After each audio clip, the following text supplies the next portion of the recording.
ക്രിസ്തുവിനെ ചതിച്ച ക്രിസ്തുമതം എന്ന തലക്കെട്ടോടുകൂടി നമ്മുടെ വെച്ചുചെറുക്കാരൻ തോമാച്ചൻ സ്വിറ്റ്സർലൻഡിൽ നിന്നൊരു എപ്പിസോഡ് യൂട്യൂബിൽ കയറ്റി എനിക്ക് അയച്ചു തന്നു. ഞാൻ വർഷങ്ങളായിട്ട് പറഞ്ഞുകൊണ്ടിരിക്കുന്ന സത്യം പുള്ളിയുടെ സ്റ്റൈലിൽ വളരെ ശാസ്ത്രീയമായിട്ട് ചരിത്ര പശ്ചാത്തലത്തിൻ്റെ ബാക്ക്ഗ്രൗണ്ടോടുകൂടി സമർപ്പിച്ചിട്ടുണ്ട്. മനസ്സുള്ളവർ ഒരു 2-3 വട്ടം കേൾക്കണം. മനസ്സിലായില്ലേൽ മനസ്സിലാകുന്നിടം വരെ കേട്ടാൽ ക്രിസ്തു എന്നതാ, ക്രിസ്തു മതം എന്നതാ, നമ്മളാരാ പുള്ളികൾ ക്രിസ്ത്യാനികളായോ അതോ ആവാൻ ശ്രമിക്കുന്ന പാഴ്വേലയിലാണോ നമ്മൾ ഇന്നും പള്ളി പോകുന്നത് കാരണം എന്നൊക്കെയുള്ളൊരു ഏകദേശ സ്കെച്ചും പ്ലാനും മലയാളം അറിയാവുന്ന മാപ്പിളയ്ക്കൊക്കെ കിട്ടും. യഹൂദനായി ജനിച്ച് ക്രിസ്തുവിൻ്റെ അപ്പനും അമ്മയും ഫോർഫാദേഴ്സും എല്ലാം ചെയ്തുകൊണ്ടിരുന്ന പിതാക്കന്മാരുടെ ദൈവമായ യഹോവയ്ക്ക് യാഗം കഴിച്ച് ഉള്ള കാളയും പൂത്തിനെയും എല്ലാം കൊണ്ട് യാഗം കഴിച്ച് അതിൻ്റെ ചോരയെടുത്ത് ആൾത്താരയിലെല്ലാം തളിച്ച് ഈച്ചയെല്ലാം കൂടെ വണ്ടൻ ഈച്ചയും മറ്റേ ഈച്ചയും എല്ലാം കൂടെ പുഴുവരിക്കുന്ന സെറ്റപ്പ്. ആ യാഗം ക്രിസ്തു വേണ്ടാന്ന് വെപ്പിച്ചത് എന്ത് കാരണം കൊണ്ടാണെന്ന് നിങ്ങൾ ഇതുവരെ ചിന്തിച്ചിട്ടുണ്ടോ? ബലിയല്ല, യാഗമല്ല, എനിക്ക് വേണ്ടത് കരുണയാണെന്ന് ആ നാക്കുകൊണ്ട് പറഞ്ഞത് ദൈവത്തിൻ്റെ പ്രതിപുരുഷനായിട്ട്. ബലിയല്ല, എനിക്ക് വേണ്ടത് ബലിയല്ല, കരുണയാണ് എന്ന് പറഞ്ഞത് അവൻ വേദാന്ത പദം പഠിക്കാൻ അവൻ്റെ കുട്ടിക്കാലത്തെ 18 കൊല്ലക്കാലം ഭാരതത്തിൽ ചെലവാക്കി എന്നുള്ളതാണ്. സനാതന ധർമ്മബോധം അവന് മനസ്സിലായപ്പോൾ തന്നിൽ നിന്ന് അന്യമായ ഏതോ ദൈവത്തെ പ്രീതിപ്പെടുത്താൻ വേണ്ടിയിട്ട് കൈ കിട്ടിയ ആടിനെയും പ്രാവിനെയും കുഞ്ഞാടിനെയും മറ്റേതിനെയും എല്ലാം കണ്ടിച്ച് അതിൻ്റെ ചോര തളിച്ചിട്ട് അതിൻ്റെ കുറങ്ങ് കത്തനാർക്കും ബിഷപ്പിനും കൊടുത്തേച്ച് ഏതെങ്കിലും അവശിഷ്ടം ഇവനും ചുട്ടു തിന്ന് കഴിഞ്ഞുകൊണ്ടിരുന്ന മോന്മാർക്ക് വെളിച്ചം, അറിവിൻ്റെ വെളിച്ചം കൊടുക്കാൻ അന്നത്തെ കാലത്ത് ഒരാശാരിച്ചെറുക്കന് ഭാരതം വരെ വരേണ്ടി വന്നു. 18 കൊല്ലക്കാലം ഇവിടെ ചെലവഴിക്കേണ്ടി വന്നു. അത് കഴിഞ്ഞിട്ടാണ് യേശു അവൻ്റെ പിതാക്കന്മാരുടെ പ്രാകൃത മതത്തെ അബോർട്ട് ചെയ്തിട്ട് മോശയുടെ ന്യായപ്രമാണം അത് നിങ്ങളുടെ ഹൃദയകാഠിന്യം കൊണ്ടാണ് നിങ്ങൾക്ക് തന്നത്. കണ്ണിന് പകരം കണ്ണ്, കൈക്ക് പകരം കയ്യ്, മറ്റേത് മറിച്ചത് എല്ലാം പകരത്തിന് പകരം ഒന്നും ഇടപാട് നിർത്തിയിട്ട് ശത്രുവിനെ സ്നേഹിക്കാൻ പഠിപ്പിച്ചത്. ഞാനോ പുതിയൊരു കൽപ്പന തരുന്നു, പഴയത് വേണ്ട, മാറ്റുവിൻ ചട്ടങ്ങളെ. ഈ അന്വേഷണ ബുദ്ധി ക്രിസ്തുവിന് അന്നത്തെ കാലത്ത് ഇല്ലായിരുന്നെങ്കിൽ യഹൂദൻ്റെ ഈ യാഗവും പരിപാടിയുമെല്ലാം ഇന്നും ചോദിക്കപ്പെടാതെ അനുസ്യൂതം നടന്നുപോയേനെ. സുന്നത്ത് യഹൂദന്മാരുടെ ആചാരപ്രകാരമുള്ള സുന്നത്ത് അന്ന് അപ്പോസ്തലന്മാർ 3000 പേര് പുരുഷന്മാർ ഒന്നിച്ചു വന്നപ്പോൾ അവരെ എല്ലാം കൂടെ കളവന്മാരുടെ എല്ലാം കൂടെ അറ്റം കണ്ടിക്കാൻ ഒക്കാത്തതുകൊണ്ട് അവരൊരു സുന്നതദോസ് കൂടി, ആദ്യത്തെ സുന്നതദോസ് അതാ. ഇനി പരിച്ഛേദന ഫിസിക്കലായിട്ട് എടുക്കണ്ട, മെൻ്റലായിട്ട് എടുത്താൽ മതി. You should be separate from others by what? By your deeds. നിൻ്റെ കർമ്മം കൊണ്ട് നിന്നിലെ സ്നേഹത്തിൻ്റെ സ്ഫുരണം മറ്റുള്ളവർ കാണുമ്പോൾ നീ ക്രിസ്തീയതയുള്ളവനാ, ക്രിസ്ത്യാനിയാ, സ്നേഹിക്കാൻ അറിയാവുന്നവനാ. ഗോഡ് ഈസ് ലവ് എന്നാണല്ലോ പറഞ്ഞേ, അല്ല ഗോഡ് ഈസ് എനിമിറ്റി എന്ന് പറഞ്ഞില്ലല്ലോ. God is love. ഇന്ന് പരസ്പരം കലഹിച്ച് തമ്മളി കൊല്ലിക്കുന്ന സഭകളിൽ ദൈവമുണ്ടെന്ന് വിശ്വസിക്കുന്ന ഈ ഊരാളി അച്ചായന്മാരോട് എന്താ പണയാനാ? എടാ, ദൈവമില്ലാത്ത സ്ഥലമാ പള്ളി, സ്നേഹമില്ലാത്ത സ്ഥലമാ, കലഹത്തിൻ്റെ സ്ഥലമാ അത്. ആരാധന എങ്ങോട്ട് തിരിഞ്ഞു നോക്കിയാലും എങ്ങോട്ട് തിരിഞ്ഞു നിന്നാലും നിനക്കൊരു കുഴപ്പവുമില്ല. ആരാധനയെക്കുറിച്ചൊക്കെ പ്രത്യേകിച്ച് ക്ലാസ് എടുത്തേച്ചാ പുള്ളി ആർക്ക് വേണം? പുള്ളിയുടെ റെപ്രസെൻറ്റേറ്റീവായിട്ട് നിന്നെയൊക്കെ ഊഞ്ഞാലാക്കുന്ന പുരോഹിതം പറയുന്നതല്ലയോ നിനക്ക് വേദവാക്യം. പിന്നെ നീ എവിടെ ഗുണം പിടിക്കാനാ? നീ മതുവായി കയറി തല്ലും, കത്തനാരെയും തല്ലും, ബിഷപ്പിനെയും തല്ലും. തല്ലു കൊടുക്കണം. തല്ലു കൊടുക്കുന്ന കാലം വരുന്നു.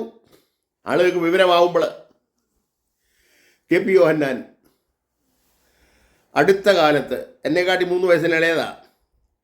ഞാൻ അദ്ദേഹത്തെ ആദ്യം കാണുന്നത് പത്തനംതിട്ട YMC എനിക്കൊരു പുരസ്കാരം തരാൻ എന്നെ ക്ഷണിച്ചു. അന്ന് ക്രിസോസ്റ്റമോസ് തിരുമേനിയായിരുന്നു അധ്യക്ഷനായിരുന്നു. അദ്ദേഹത്തെ കൊണ്ട് എനിക്ക് തരിക്കുമെന്ന് വിചാരിച്ച് ഞാൻ ഇരുന്നത്. പക്ഷേ ഇത് പുരസ്കാരം കൊടുക്കുന്ന സമയത്ത് അതിൻ്റെ സംഘാടകനെ ഈ KP ഓനാനെ പിടിച്ച് അയാളുടെ കൈകൊണ്ടാണ് എനിക്ക് തന്നത്. എനിക്കതൊന്നും ഇഷ്ടപ്പെട്ടില്ല. ആദ്യമായിട്ട് ജീവി അന്നാണ് ഞാൻ കാണുന്നത്. അതിനു മുമ്പേ ഈയിടെ ശവക്കല്ലറകളുടെ കാര്യമൊക്കെ ഞാൻ കേട്ടിട്ടുണ്ടായിരുന്നു. എപ്പിസോഡൊന്നും ഞാൻ ചെയ്തില്ല. അത് കഴിഞ്ഞാണ് ഇയാൾ ശവക്കല്ലറ വിറ്റ് കാശാക്കുന്നവനാണ്, ക്രിമിനോളജി ഉണ്ട്, എൻ്റെ രാജ്യം അന്വേഷിക്കുന്നവൻ, എൻ്റെ കുരിശെടുത്തെൻ്റെ പിന്നാലെ വരിക എന്നാണ്. കുരിശിൻ്റെ കെയർ ഓഫിൽ ശവപ്പറമ്പ് വരെ വിൽക്കാനല്ല, കുരിശ് വിറ്റ് കാശാക്കാനല്ല. ദൈവീകത വൈദികതയെ കൂട്ടിക്കുഴച്ച് അത് വിറ്റ് കാശാക്കി ലോകമെല്ലാം നീ സമ്പാദിച്ചാലും സർവ്വലോകവും നീ നേടിയാലും നിൻ്റെ ആത്മാവിനെ നിനക്ക് നഷ്ടപ്പെട്ടല്ലേ കുഞ്ഞാപ്പൂ എന്ന് കാലം അവനോട് പറയും. അതാ ഇപ്പം പറഞ്ഞുകൊണ്ടിരിക്കുന്നത്. അദ്ദേഹത്തിൻ്റെ സൽക്കർമ്മങ്ങൾ പ്രകീർത്തിച്ച് ഒരുപാട് പേര് കാശിനിപ്പം എപ്പിസോഡ് ചെയ്യുന്നുണ്ട്. പക്ഷേ അദ്ദേഹം ദൈവത്തിൻ്റെയും മനുഷ്യൻ്റെയും നിയമം ലംഘിച്ചു എന്നുള്ള വലിയ കുറ്റത്തിൽ കോടതികളിൽ ശിക്ഷിക്കപ്പെടുകയും കോമ്പൻസേഷൻ ചെയ്തുകൊണ്ടിരിക്കുകയും ചെയ്യുക. കള്ളനെപ്പോലെ പുള്ളി സഞ്ചരിക്കുന്നവരെ. കൂടുതലൊന്നും ഞാൻ പറയുന്നില്ല, ചത്തവനെ കുറ്റം പറഞ്ഞുകൂടാ. എന്തായാലും അദ്ദേഹത്തിൻ്റെ ഒരു മാതൃകാ ജീവിതമല്ലായിരുന്നു. കുരിശെടുത്തന്നെ അനുഗമിക്കുക എന്നുള്ളതിന് പകരം കുരിശ് വിറ്റ് ലോകമെല്ലാം സമ്പാദിക്കുന്ന ടെക്നോളജി ആയിരുന്നു അണ്ണൻ്റെ കയ്യിൽ ഇരുന്നത്. അതുകൊണ്ടാണ് നല്ല അന്ത്യത്തിന് വരെ പുള്ളി യോഗ്യനാകാതെ പ്രാകൃതമായിട്ട് ഭരിക്കേണ്ടി വന്നത് എന്ന് ഞാൻ അനുമാനിക്കുന്നു. ഇത് ആക്ഷേപമായിട്ട് ആരും എടുക്കേണ്ടി. നിങ്ങളുടെ ആരുടെയും കൊച്ചപ്പൻ്റെ മോനൊന്നും അല്ലല്ലോ ഇയാൾ.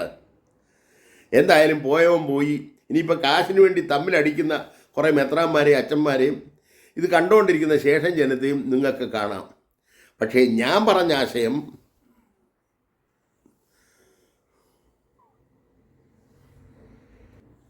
റാന്നിക്കാരൻ തോമാച്ചന് മനസ്സിലായത്, റാന്നിക്കാരൻ തോമാച്ചൻ ഞാൻ പഠിച്ച ആശയം പഠിച്ചു എന്നുള്ളതാണ്. സനാതന ധർമ്മബോധവും ഭാരതീയ സംസ്കാരവും പുള്ളി പഠിച്ചു. ഗീതയുടെ 700 ശ്ലോകങ്ങൾ അദ്ദേഹം കൈകൊണ്ട് എഴുതി വെച്ച് പഠിക്കുമായിരുന്നു. വീണ്ടും വീണ്ടും റിപ്പീറ്റ് ചെയ്ത് എഴുതുക. ശ്ലോകമെല്ലാം കാണാൻ അറിയാം. സംസ്കൃത ശ്ലോകമൊക്കെ നമ്മുടെ തോമച്ചനെ കാണാൻ അറിയാം. അത്ര ജ്ഞാനിയാണ്. ആ ജ്ഞാനം പുള്ളി അന്വേഷിച്ചു. ദൈവത്തെ അന്വേഷിക്കുന്ന ഒരു നേച്ചറായിരുന്നു ആദിമ മനുഷ്യന് മുതലേ. പക്ഷേ ഒരു മെഡിറ്ററേനിയൻ റിലീജിയനും ഇന്ന് വരെ ദൈവത്തെ കണ്ടെത്തിയില്ല. അവരുടെ അന്വേഷണമേ ഉള്ളൂ. ഈ ഇടയ്ക്ക് ഇവിടെ അടുത്തൊരു പള്ളിപ്പെരുന്നാളുണ്ടായിരുന്നു എൻ്റെ അടുത്ത്. അതിനകത്ത് 3-4 ദിവസത്തെ പാട്ടുകൾ കംപ്ലീറ്റ് ഞാൻ ഇവിടെ നിന്ന് കേട്ടുകൊണ്ടിരിക്കുമായിരുന്നു. എല്ലാം ഞങ്ങൾക്ക് വേണ്ടി അപേക്ഷിക്കണമേ, ഞങ്ങൾക്ക് വേണ്ടി അപേക്ഷിക്കണമെന്ന് ഈ സഹതായോടും ഒക്കെ പറയുന്നതായിട്ടാണ്, കരയുന്നതായിട്ടാണ്. ഇയാൾക്ക് നേരിട്ട് അപേക്ഷിച്ചൂടെ? സ്വർഗസ്ഥനായ ഞങ്ങളുടെ പിതാവേ എന്നല്ലേ നീ ദൈവത്തെ വിളിക്കുന്നേ? അന്നേരം അപ്പന് മോനോട് അങ്ങ് നേരിട്ട് അപേക്ഷിച്ചൂടെ? ഈ സഹതായെയും ഈ കന്യാറിയാമിനെയും ഒക്കെ കൂട്ടുപിടിക്കേണ്ട കാര്യമുണ്ടോ? അവരപേക്ഷിക്കൂ? ഇല്ലല്ലോ. അവർ കർത്താവിനെ അറിഞ്ഞവരല്ലേ. കർത്താവേ കർത്താവേ എന്ന് അലച്ചുകൊണ്ടിരിക്കുന്ന ഏവനുമല്ല എൻ്റെ ഇഷ്ടം ചെയ്യാനല്ലയോ പുള്ളി പറഞ്ഞേക്കുന്നത്. അത് തന്നെയുമല്ല, ക്രിസ്തു പറഞ്ഞത് അനിമറിയാമും ഒക്കെ കേട്ടിട്ടുണ്ടല്ലോ. അല്ലെങ്കിൽ ഇപ്പം ആത്മാവിനോട് ലയിച്ച സഹതാമാർക്കും വിശുദ്ധന്മാർക്കും എല്ലാം അറിയാമല്ലോ. നിങ്ങൾ യാചിക്കും മുമ്പേ നിങ്ങൾ യാചിക്കുന്നത് ഇന്നതെന്ന് നിങ്ങളുടെ പിതാവ് അറിയുന്നുവല്ലോ എന്നുള്ള ക്രിസ്തുവിൻ്റെ സ്റ്റേറ്റ്മെൻറ്റ്. നിങ്ങൾ യാചിക്കണ്ട, യാചിക്കാൻ മനസ്സിൽ ഓർക്കുകയും വേണ്ട. അതിനു മുമ്പേ ത്രികാലജ്ഞാനിയായ സകലതും അറിയും ഒരറിവായ ദൈവം അറിയുന്നുണ്ട് എന്ന് വെളിപ്പെടുത്തി തന്ന ക്രിസ്തു സത്യം നിങ്ങൾക്ക് പരിചയപ്പെടാൻ ഇനിയും കാലമുണ്ട്. അന്വേഷിപ്പീൻ. ക്രിസ്തുവിൻ്റെ വചനങ്ങളുടെ ആഴത്തിലുള്ള അർത്ഥം നിങ്ങൾ മനസ്സിലാക്കിന്. അതിന് ഈ പോഴം പാതിരിയും വാനാറി പാത്രമൊന്നും അല്ല നിങ്ങൾക്ക് വേണ്ടിയത്. അവനൊന്നും ദൈവത്തെ അറിയത്തില്ല, അറിയാനും പോകുന്നില്ല, അറിഞ്ഞാലും കൊണ്ട് പറഞ്ഞു തരത്തുമില്ല. അവൻ്റെ കൃഷി അതോടെ തീർന്നു. താറാവ് മെത്രാനെ ക്രിസ്തുവിനെ അറിഞ്ഞാലും ഈ വേണ്ടാതിനെ ചെയ്യുമായിരുന്നു. നിനക്കുള്ളതെല്ലാം ദരിദ്രർക്ക് കൊടുത്തിട്ട് എന്നെ അനുഗമിക്കാൻ പറഞ്ഞ ക്രിസ്തുവിനെ അയാൾ കണ്ടിട്ടുണ്ടോ? അയാൾ ശവക്കല്ലറ വരെ വിറ്റ് ക്രിമിനോളജി അങ്ങേ അറ്റം രാജ്യദ്രോഹ കുറ്റം ചെയ്ത് കാശുണ്ടാക്കിയ മോനല്ലേ, എന്നിട്ട് എത്ര കൊണ്ടുപോയി ഇപ്പം? അയ്യേ, നാട്ടുകാർക്ക് കലഹിക്കാൻ എല്ലാം കൂടെ കൂമ്പാരം വിട്ടേച്ച് പോയി. സർക്കാർ ഒത്തിരി തിന്നും, ജനം ഒത്തിരി തിന്നും, കുറേ കള്ളന്മാരും തിന്നും. നന്മ നിന്നുണ്ടായില്ല. കാരണം നീ തിന്മപ്പെട്ടവനാ. നീ സാത്താനെയാ സേവിച്ചത്. നീ ക്രിസ്തുവിൻ്റെ സ്നേഹമല്ലായിരുന്നു നിൻ്റേത്. അങ്ങനെ ആയിരുന്നെങ്കിൽ നീ ജനിച്ചു വീണ മർത്തോമാസത്തിൽ തന്നെ നിന്നാൽ മതിയായിരുന്നു. നീ പെന്തക്കോസ് അടിച്ചു പോയി. പെന്തക്കോസ് അടിച്ചാൽ പോലെ കർത്താവിനെ അറിയുമോ? നീ രക്ഷിക്കപ്പെട്ടോ? ഇല്ല.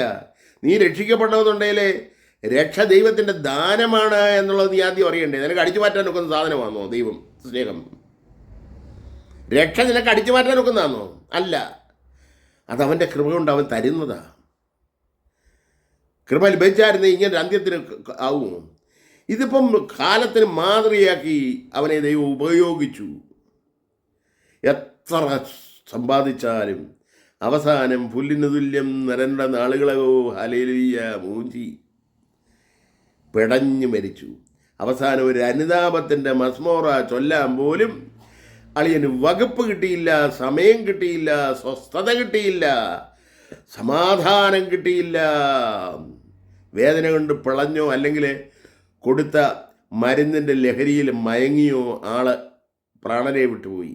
ആ ശരീരം ഇനിയും കൊള്ളത്തില്ലായിരുന്നു, അല്ലെങ്കിൽ ഇരുന്നായിരുന്നെങ്കിൽ തന്നെ കഷ്ടമാ. അതാ ഞാൻ കഴിഞ്ഞ എപ്പിസോഡിൽ ഇവൻ ജനിക്കാതെ ഇരുന്നെങ്കിൽ എത്ര നന്നായിരുന്നു എന്നറിയാതെ പറഞ്ഞു പോയത്. അതാ അതിൻ്റെ സത്യം. സർവ്വലോകവും നീ നേടിയാലും നിൻ്റെ ആത്മാവിനെ നിനക്ക് നഷ്ടപ്പെട്ടു കുഞ്ഞേ. മണ്ടച്ചാരാ. ഞാൻ കണ്ട വലിയ മണ്ടനായ അയാൾ. അയാളുടെ കയ്യിൽ നിന്ന് പുരസ്കാരം ഏറ്റത് എനിക്ക് വൃത്തികേടായിട്ട് തോന്നുന്നു ഇപ്പം. അതിനെന്നെ വിളിച്ച ലബിമോനോട് എനിക്ക് ശകലം കുണ്ഠിതമുണ്ട് മോനെ. നീ അവൻ്റെ ശിങ്കിടിയായിട്ടന്ന് ജീവിക്കുകയായിരുന്നു, എനിക്കറിയാം. അതുകൊണ്ടാണ് അവനെ വിളിച്ചത്. എന്നാലും വേണ്ടായിരുന്നു. ദുഷ്ടനെ നീതിമാൻ എന്ന് വിളിക്കുന്നവൻ ശപിക്കപ്പെട്ടവൻ. ദുഷ്ടന്മാരെയൊക്കെ ഇങ്ങനെ നീതിമാന്മാരായിട്ട് നിങ്ങൾ ആഘോഷിക്കാതെ ദൈവത്തിൻ്റെ ശാപം നിങ്ങൾക്ക് കിട്ടും. മെത്രാനെ തല്ലിക്കൊന്ന് റെയിൽവേ ട്രാക്ക് ഇടുന്ന കാതോലിക്കാക്കി വിളിക്കാതെടാ.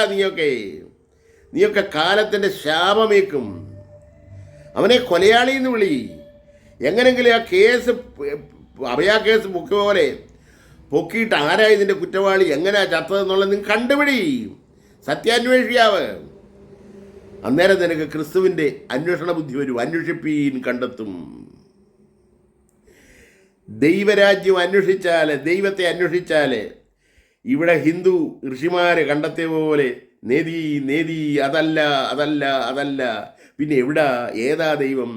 അമ്പലനടയിലും കണ്ടില്ല, നിന്നെ അരയാൽ തറയിലും കണ്ടില്ല, ഒരിടത്തും കണ്ടില്ല. പിന്നെ എവിടാ കണ്ടത്?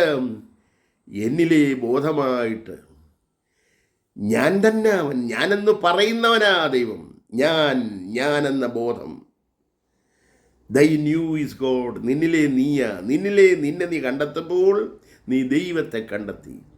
എന്നെ കണ്ടവൻ പിതാവിനെ കണ്ടു എന്ന് ക്രിസ്തു പറഞ്ഞ ആ വാക്ക് സത്യം. നീ നിന്നെ കണ്ടെത്ത്. അതിൻ്റെ ടെക്നോളജിയാ.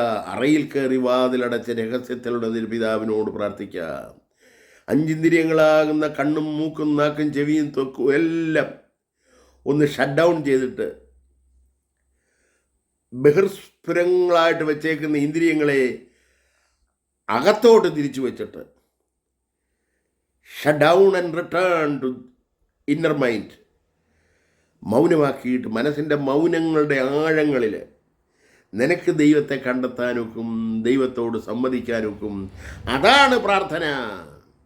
പ്രാർത്ഥന എന്ന് പറയുന്നത് നിൻ്റെ മനസ്സ്, ദൈവത്തിൻ്റെ മനസ്സെന്ന് നീ സങ്കല്പിക്കുന്ന നിൻ്റെ ബോധ ചൈതന്യത്തോട് സംസാരിക്കുന്നതും ആശയവിനിമയം ചെയ്യുന്നതുമാണ് പ്രാർത്ഥന എന്നുള്ള അറിവ് നിനക്ക് കണ്ടെത്തുമ്പം ക്രിസ്തു പ്രാർത്ഥിക്കാൻ നിങ്ങൾ പള്ളിയിൽ പോകരുത് എന്നുള്ള വാക്ക് നിനക്ക് അന്നേ പിടികിട്ടു. നിൻ്റെ തന്തയ്ക്ക് പിടികിട്ടിയിട്ടില്ല, നിനക്കും പിടികിട്ടത്തില്ല, നിൻ്റെ തലമുറയ്ക്കും പിടികിട്ടത്തില്ല. മുണ്ണകളുടെ വലിയൊരു താറാവും കൂട്ടം ഇങ്ങനെ നടന്ന് പോവുക. Mac Mac Mac Mac Mac Mac. ഏതെങ്കിലും ഒരു താറാവ് എപ്പോഴെങ്കിലും ചിന്തിച്ചാൽ പോരെ, എന്തിനാ ഓരോ പദം വെപ്പിലും ഞാൻ മാക് മാക് എന്ന് അലയ്ക്കുന്നതെന്ന്? അലയ്ക്കാതൊന്നും നടന്നാൽ ഞാൻ മുന്നോട്ട് പോകത്തില്ലയോ എന്നൊന്ന് പിടിവാശി വെച്ചിട്ട് വായടച്ചേച്ചൊന്ന് നടന്ന് നോക്കട്ടെ. താറാവ് സുഖമായിട്ട് പോകാനൊക്കും. പക്ഷെ താറാവ് നടക്കുന്നുണ്ട് മാക് മാക് മാക് മാക്. അതാ നിൻ്റെ പ്രാർത്ഥന. പ്രാർത്ഥിക്കാൻ പള്ളിയിൽ പോകരുത്. ക്രിസ്തുവിനെ ഒരു വട്ടം നീ ഒന്ന് അനുസരിക്ക്. പള്ളി നിന്നെ മുടക്കുന്നതിന് പകരം കള്ളന്മാരുടെ ഈ ഗുഹ നിന്നെ ഇല്ലാതാക്കുന്നതിന് മുമ്പേ നീ അതിനെ ഉപേക്ഷിക്കുക. കഴിഞ്ഞ 8 കൊല്ലമായിട്ട് I enjoy it. Every inch of my life I enjoy. ഞാൻ പള്ളിയിൽ പോകത്തില്ല. 40 വയസ്സിനിടയ്ക്ക് ഞാൻ കുർബാന കാണാനേ പോയിട്ടില്ല. എനിക്ക് അവിടുത്തെ ചൊല്ലുകളെല്ലാം വളരെ പ്രാകൃതമായിട്ടാണ് തോന്നുന്നത്. ദൈവത്തെ അറിഞ്ഞവന്, അവനവനിലെ ബോധമാണ് ദൈവമെന്ന് അറിഞ്ഞ ഒരുത്തനെ സ്വപ്നത്തിൽ പോലും ദൈവത്തോട് ഉരിയാടാൻ കൊള്ളാവാത്ത കാര്യങ്ങളെല്ലാം ഈ കുർബാനയിൽ ചൊല്ലുന്ന ജൽപ്പനങ്ങൾ. ക്രിസ്തു മത്തായിയുടെ സുവിശേഷം 6-ാം അധ്യായത്തിൽ സ്പെസിഫിക്കായിട്ട് പറഞ്ഞു, ജൽപ്പനം ചെയ്യരുത്, അതിഭാഷണത്താൽ ഉത്തരം കിട്ടുമെന്നല്ലോ അവർക്ക് തോന്നുന്ന അവരോട് തുല്യരാകരുത്. മത്തായിയുടെ സുവിശേഷം 6-ാം അധ്യായമെങ്കിലും ഒന്ന് വായിടാ മുടിഞ്ഞ മാപ്പിളേ. മത്തായിയുടെ 5, 6, 7, 3 അധ്യായം പഠിച്ചാൽ ബൈബിളായി, ക്രിസ്തുവായി. പിന്നെ സംശയമുണ്ടെങ്കിൽ 23 കൂടെ ഒന്ന് വായിച്ചു. ഈ 4 അധ്യായത്തിൽ ഒന്നുങ്ങുന്ന സംഭവം മൊത്തം അത് ലോത്ത് ബലാത്സംഗം ചെയ്തതോ മറ്റവൻ പോത്തിനെ തീറ്റിയതോ ഇതുപോലുള്ള ഞണ്ണാഞ്ഞുണ്ണ കഥകളും കായേൻ ഹാബേലിനെ കൊന്നൊന്നും നീ പഠിക്കേണ്ട കാര്യമില്ല. നീ രാമൻ്റെ മകൻഷിപ്പ്, how to be a son, Lakshmanan എങ്ങനെയാ ഒരു സഹോദരനാവേണ്ടത്, ഭരതൻ എങ്ങനെയാ ഒരു സഹോദരനാവേണ്ടത്, എന്താണ് രാജ്യഭരണം, എന്താണ് മോഹങ്ങൾ, മോഹങ്ങൾ മുരടിക്കുമോ, മോഹങ്ങൾ മോക്ഷങ്ങളായിട്ട് വരുമോ, ഈ കൺവേർഷനൊക്കെ നീ പഠിക്ക്. ത്യാഗം കഠിനമാം കഥനത്തിൻ ചിപ്പിയിൽ വിളയും അനുപമാനന്ദമുത്ത്. രാമനെന്ന് ഞാൻ രാജ്യം ഭരിച്ചോളാമെന്ന് പറഞ്ഞായിരുന്നേൽ അദ്ദേഹത്തിൻ്റെ കൂട്ടൊരു മണ്ടക്കണാപ്പൻ ലോകത്തുണ്ടാവത്തില്ലായിരുന്നു. അവൻ സ്വയം ഏറ്റെടുത്ത് സീതയും വരാമെന്ന് പറഞ്ഞപ്പോൾ അവളെയും കൂട്ടി ലക്ഷ്മണനെയും കൂട്ടി വനത്തിൽ പോയതുകൊണ്ടാണ് ഇന്ന് അയോധ്യ ഉണ്ടായതും രാമക്ഷേത്രം ഉണ്ടായതും ഭാരതത്തിൻ്റെ ജനങ്ങൾ ലോകമാകെ ഇരുന്ന് രമ രാമ ഭാഗിമാം മുകുന്ദ രാമ ഭാഗിമാം രാമപാദം ചേരണേ, അയ്യോ രാമപാദം ചേരണേ മുകുന്ദ രാമ ഭാഗിമാം. ഇത് രാമരാജ്യമാവണമെന്നുണ്ടെങ്കിൽ ഇത് മുസ്ലിം രാജ്യമാവണ്ട, ഇത് കമ്മ്യൂണിസ്റ്റ് രാജ്യമാവണ്ട, ഇത് ചൈനയുടെ അനിയത്തിപ്പെണ്ണാവണ്ട, റഷ്യയുടെ ശിങ്കിടിയുമാവണ്ട. രാമരാജ്യമാവണം. പ്രജകളെ മാനിക്കുന്ന, പ്രജകളുടെ വികാരങ്ങളെ മാനിക്കുന്ന സന്മനസ്സുള്ള ഭരണാധികാരികളെ, പെട്രിയാറ്റിസം എന്താണെന്ന് അറിയാവുന്ന ജനവും ഇവിടെ ഉണ്ടാവണം. അന്ന് മാലോകരെല്ലാവരും ഒന്നുപോലെ ദൈ കിങ്ഡം അന്ന് ഭൂമിയിൽ വരും, അവൻ്റെ രാജ്യം വരും, അവൻ്റെ രാജ്യം വരും. തോമാച്ചൻ്റെ എപ്പിസോഡ് ഞാനിതിനകത്ത് അറ്റാച്ച് ചെയ്യുന്നുണ്ട്. നിങ്ങളത് കാണണം, നിങ്ങളത് കേൾക്കണം, പലവട്ടം കേൾക്കണം. കേട്ടാൽ നീ നിൻ്റെ കുടുംബമോ നിങ്ങൾ രക്ഷിക്കപ്പെടും. Thank you very much.